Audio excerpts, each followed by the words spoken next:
If you want to learn the basics of Spanish quickly, then don't go to Spain. Furthermore, don't speak to Spanish people. I know it sounds counterintuitive, but hear this stuff. Y yo creo que lo que nos pasa a los andaluces es que no nos conocen. Entonces el acento tenemos que corregirlo porque es acento de pobre. Porque el acento y la Z puede hacer pensar a la gente que mis abuelos recogían aceitunas o que recogían algodón. Houve moitos comentarios sobre o tema do acento que me molestaron bastante. Houve xente que me dixo que o acento galego non era para facer humor, que o acento galego quitaballe gracia, que parecía un gañán por falar galego. El otro día aquí me estuvo dando la vara un tío mucho y no era con exigencias políticas, eran de otro tipo. O violentándome. No, sí, ya sé que esto, si lo escribo así, pues me queda decente, me queda salado y tal cual, ¿no? Con que escriba las cosas un poco bien escritas. Y la cosa es cómo romper la narrativa hacia otros lados.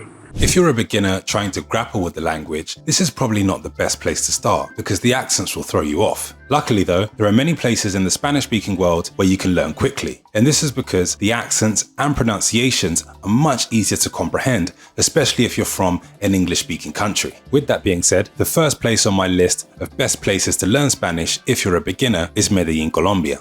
Si usted se consigue una amiguita paisa, una amiguita colombiana, usted se la encuentra y no saluda bien a esa mujer, por lo general le va a decir, mor, ¿qué hubo pues? Y usted es que amaneció al lado mío, que ni siquiera me ha dado un besito. The reason why I've chosen Medellín is because of the speed with which Paisas tend to speak. They tend to speak with a moderate to slow pace, meaning it's easy to understand and comprehend. Also, they tend to enunciate most letters. However, the D can go missing from time to time. Pelao, encantao, enamorao, etc., etc. Now, another reason why I've chosen Medellín is because if you had to choose to listen to an accent in Spanish, this is probably the best one to listen to, in my humble opinion, of course, but I'm sure many of you would agree, and if you don't, please let me know down in the comments below. Now, for those of you familiar with the Pablo Escobar Netflix series, you would have heard this accent on that show, and as a side note, if you're fans of Karol G or J Balvin, you'd know that they have this accent as well. So, what are some of the benefits of studying the language in Medellín? Firstly, an immersive language environment. Medellín offers a unique opportunity to immerse yourself in a Spanish-speaking environment with a distinct and clear Paisa accent, helping you to develop a more authentic and natural way of speaking.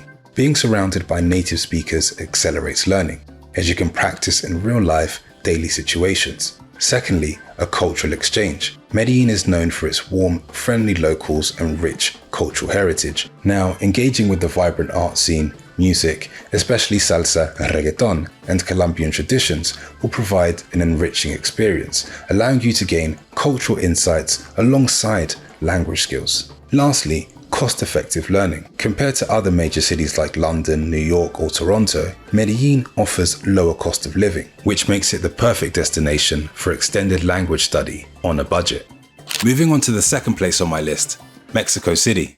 Sí, yo soy aquí de la Ciudad de México, he vivido toda mi vida, soy chilanga 100%. Las personas de la gran ciudad siempre tenemos una manera específica de hablar a diferencia de otros estados, entonces es lo que les vamos a platicar el día de hoy. Although admittedly, this accent isn't recognized as the most attractive or sexy, it's very, very easy to understand. People from the city of Mexico tend to enunciate really well, and they speak at a speed that's really easy to follow. What may throw you off about the accent though is the sometimes high pitch that many people have. It's quite squeaky, but nonetheless, everything still sounds crystal clear. Also, sometimes it seems as though they think in English but speak in Spanish. What do I mean? Well, take a sentence like, I'm gonna go to the shop. In Mexico, you may hear, voy a la tienda. In Spain, you may hear, iré a la tienda. The Mexican version literally replaces it word for word from English to Spanish, and at the beginning, that's easier to do because you still think in English and convert to Spanish. Longer term, you wanna think in the target language, but at the beginning, it's absolutely fine.